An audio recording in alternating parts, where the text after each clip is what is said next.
जो चाहे हम खा सकते हैं, पी सकते हैं, हलाल चीज़ें।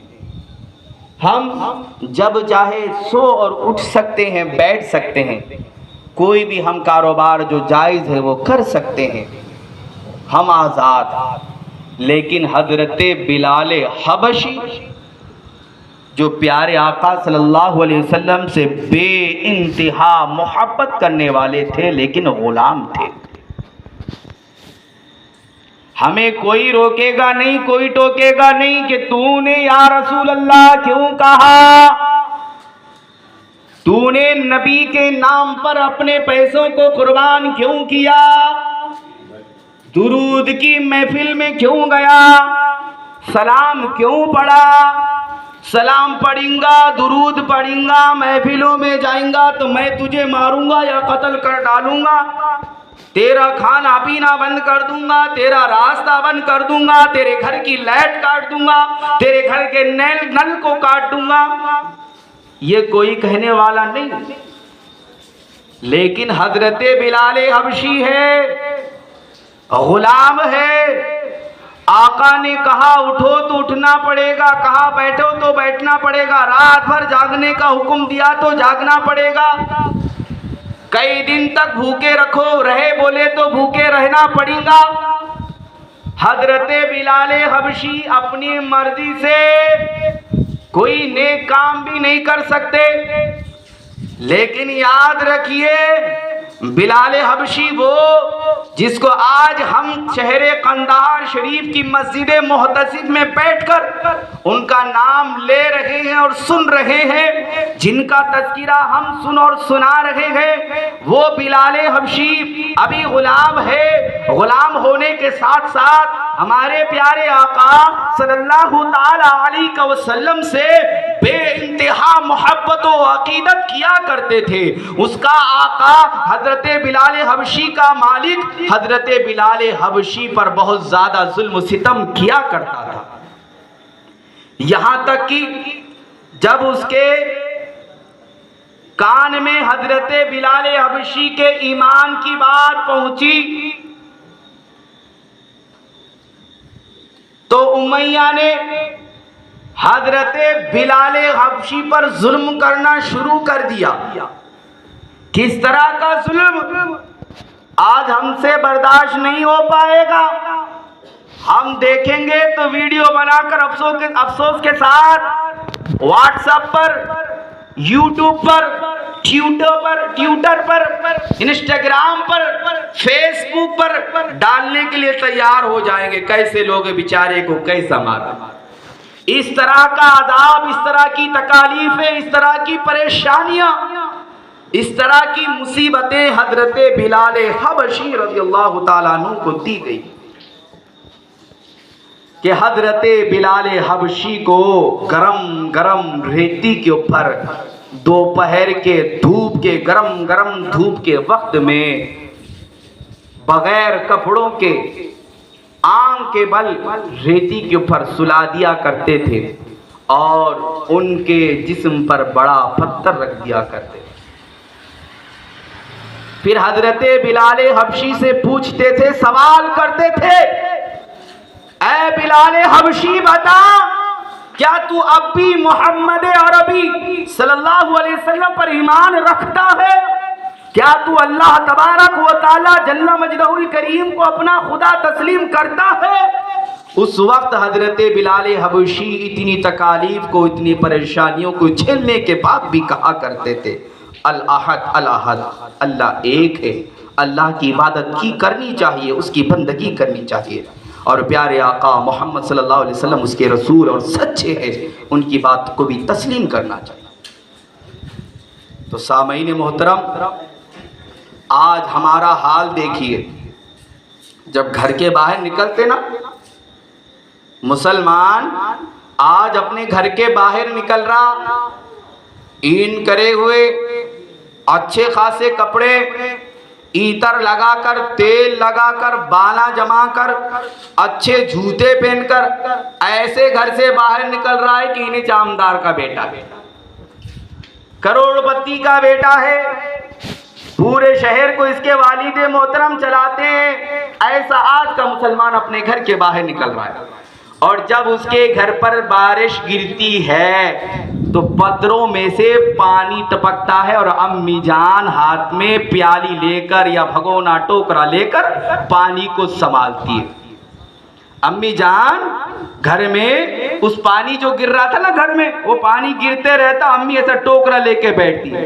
लेकिन उसका बेटा वही मुसलमान आज ऐसा बाहर घूम रहा है जैसे कि ये एमएलए का बेटा है, मालदार का बेटा है, इसके अब्बा को सरकारी नौकरी है, ये जमीनों वाला है, जहां तक नजर देखो इसकी जमीन है। आज मुसलमानों का हाल हो गया।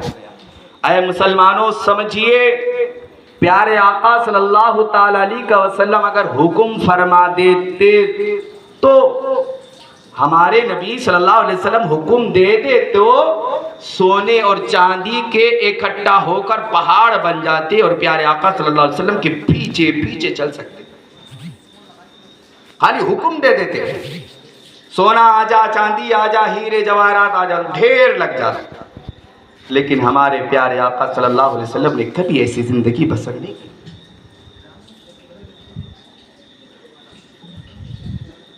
हजरते उमर बिन खत्ताब है वक्त के खलीफा और खलीफा दुव्वम। हमने ये सिखाते हैं, ये दर्स देते हैं कि हजरते बिलाल हबशी रज़ियल्लाहु ताला अन्हु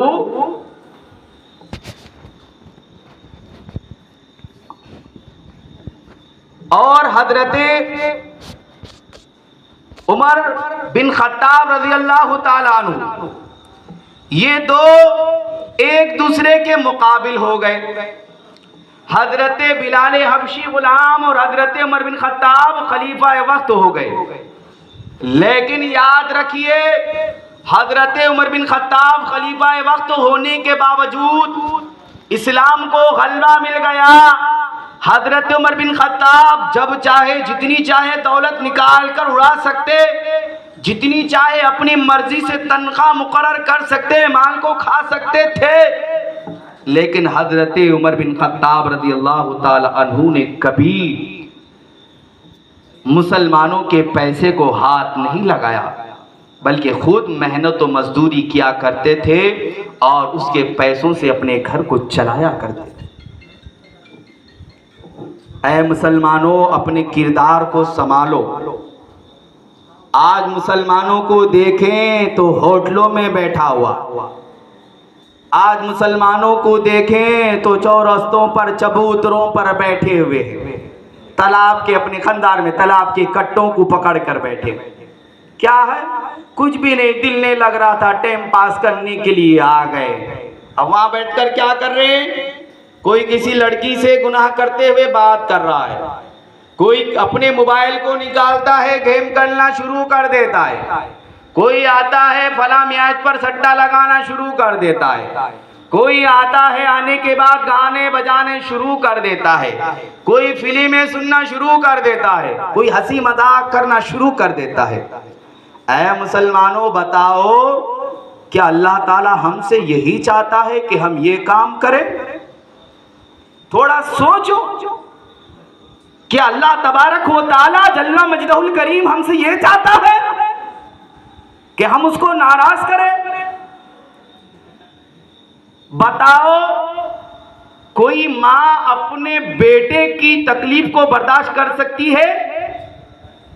अगर उसके बेटे को कोई मारे, चार लड़के पकड़कर, तो माँ घर में बैठे रहेंगी क्या?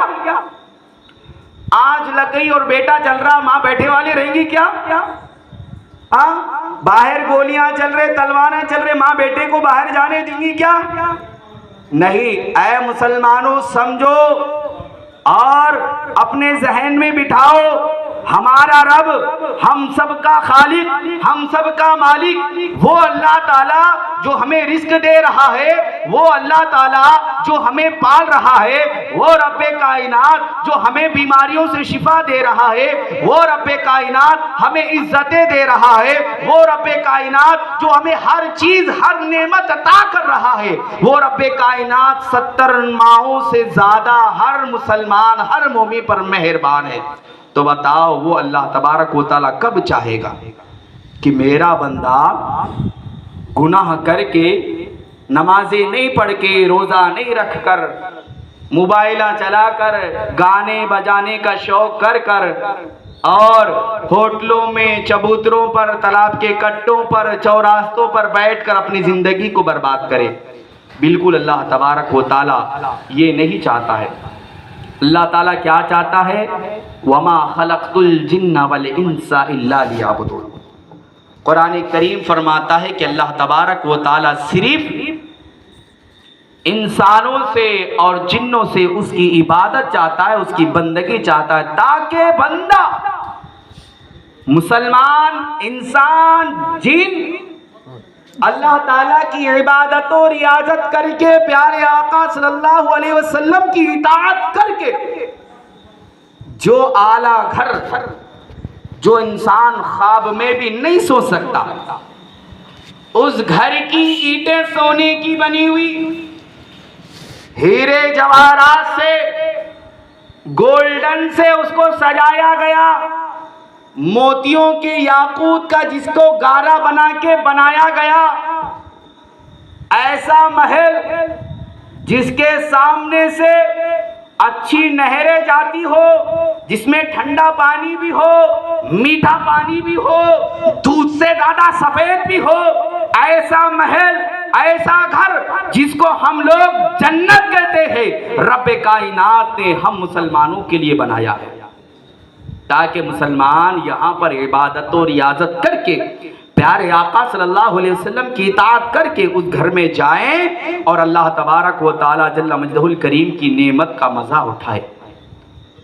जन्नत, आहा, ऐसी चीज आज मुसलमान की ज़बान या इंसान की ज़बान इतनी चटोरी हो गई, किसी ने बड़े इज्जत और एहतराम के साथ दावत दिया, घर को बुलाया, उसके खाने में नमक नहीं तो उठ के भाग कर आ जाते, खाने में मिर्ची कम नहीं खाते, गोश्त नहीं आया खाना नहीं खाया, ठंडा खाना हुआ खाना नहीं खाया।